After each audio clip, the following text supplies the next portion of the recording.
Imagine this. You're sipping coffee outside a bustling Parisian cafe, Eiffel Tower in the distance, and someone strolls up and asks for tips in English. Do you feel ready? Or does your mind go blank? It's funny at parties, I always get hit with the question, why do you want to visit France? Just saying, it's beautiful, shuts the whole conversation down. There's so much more to share if you have the right words. Hello, everyone. Welcome back to the English Podcast, where we learn English through real warm conversations and we make it feel easy. I'm Ruby, and today, Alex and me are taking you on a virtual journey to Paris, but with a twist. Hello everyone, I'm Alex. It's great to be here. We're breaking down real vocabulary, adjectives, and travel verbs you need to upgrade your English conversations, whether you're talking Paris or any dream trip. We'll start off with a super realistic chat, then dive into the grammar behind travel talk, and wrap up with an interactive speaking drill. Stick around if you want to go from basic to fluent travel English. All right, let's jump in. I can practically smell those Parisian pastries already. So, Alex, rumor has it you're finally making Paris happen. Is that true? I literally booked my flight last night after months of saving. June in Paris, could it be more iconic? June's perfect, though you know those crowds will be wild. Any worries about all the tourists? A little, but I'm such a flanner. I love just wandering, no plans. Getting lost in the Latin Quarter is half the fun for me. That's the best way to do it. Is your first stop the Eiffel Tower? Or are you going straight for the pastries? Honestly, food's the priority. There's this bakery in the 11th everyone raves about. I'm dying to try their pain au chocolat. You're a traveler after my own heart. But what's your plan for the language? Trying out your French or sticking to English when it gets tricky? I'll definitely try the basics, hello, thank you, but for anything complicated I'll switch to English. Most folks in tourist spots get it. Still, I want to show some effort. Smart move. When I went, I tried to see everything in 2 days. Big mistake. One neighborhood at a time is the way to go. Exactly. I found this tiny Airbnb with a view of the rooftops. It's pure Emily in Paris's vibes, but I couldn't resist. If you're going to Paris, you might as well live out the fantasy. Speaking of fantasies, let's break down some of the travel English we just used. Let's pause for a second. Did you catch all that travel lingo? Some of these phrases are absolute gold for beginners. For starters, saving up. That's not just putting money aside, it's saving for something special like a trip. Then there's peak season. That's the busiest, most expensive time to visit, usually summer. If you want fewer crowds, look for off-peak times instead. Don't forget bucket list. It isn't a real bucket. It's your list of must-do experiences before your trip or even before you die. And to die for, that's how you rave about amazing food without sounding boring.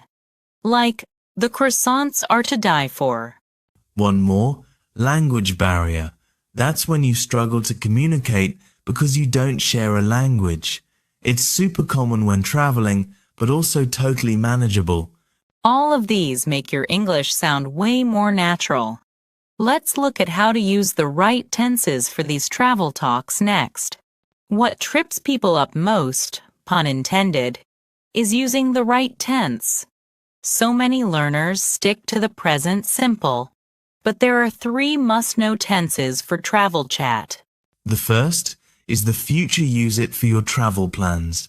I am going to visit the Louvre, or I am staying in an Airbnb. It's way more specific than just I go Paris. Next, we've got the present perfect. That's for sharing experiences. Have you ever been to France? Or, I have never seen the Eiffel Tower. And finally, the conditional essential for dreaming. Instead of, I want to eat pastries, try, I would love to try the local pastries. It's polite and sounds much more natural. So, ditch I want and swap in I would love to when you talk about your travel dreams.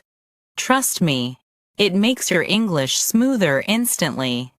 That actually reminds me, next time you hear someone sharing their dream destination, listen for these tenses. You'll spot them everywhere. Let's get practical. There are a few phrases you absolutely need when you're in Paris or, honestly, any city you don't know well. Top of my list is, could you tell me how to get to? It's so much more polite than just asking where is, and people are more likely to help you out. Then there's, does this bus or train go to? If you're using public transport, this one's a lifesaver for avoiding confusion or getting hopelessly lost. And don't sleep on, do you have any recommendations for?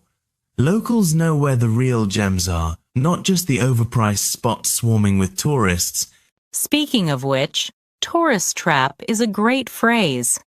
It means a place that's expensive and kind of disappointing, usually just made for visitors. Like the restaurant right next to the Eiffel Tower? Total tourist trap. Save your money for a better meal elsewhere. Let's shake things up. If you're just listening, try speaking out loud with us. We'll say a travel sentence, then pause so you can repeat.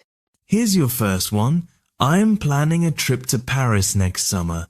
Give it a shot, say it out loud right now. Next, what is the best way to get to the museum?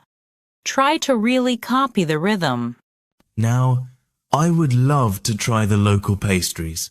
Imagine yourself actually saying it in a bakery. Last one. Is it easy to get around the city by train? Practicing these aloud makes a huge difference. If you want, rewind and run through those sentences again. The more you say them, the more confident you'll sound when it counts. Let's be honest. Your English does not have to be perfect to travel. You can have an amazing experience even if you make mistakes. Absolutely. I know so many people who put off their dream trips because they felt nervous about their grammar. 3 days abroad can teach you more than 3 months of worksheets. So here's your mission. Drop a comment and tell us. If you could hop on a plane tomorrow, where would you go and why? Try to write 3 sentences, not just one. And use the answer plus add method if you watched our last episode. We'll be in the comments giving tips and helping you polish your responses. If you want more travel English lessons, check out the next video. And don't forget to subscribe so you never miss out. Keep practicing, keep dreaming, and we'll see you next time. Bye everyone.